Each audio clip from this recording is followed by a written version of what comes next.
Why we had a huge wall collapse today? This is a beautiful video. I'll give the link here, and also you can visit the website. It's important that you know that why these things happen. As we know, this volcano is in a region that is actually over the mid-Atlantic ridge. The volcanism in this area is very silica poor. Silica is a kind of polymer.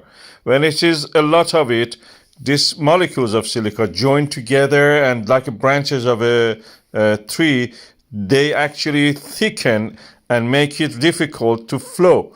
When the silica content is low, this kind of sticky gluiness and entanglement of the molecules of the whatever is there, this lava, is difficult. So they are not very stable. They're like a saliva compared with a boogie, if I say that.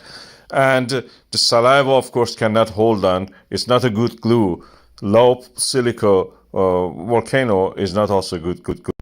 And as such, it cannot hold the material together. This lava cannot hold itself together. It's not very strong.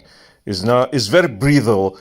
It's very unstable. It collapses with every chance it has. Under gravity of the earth, it collapses.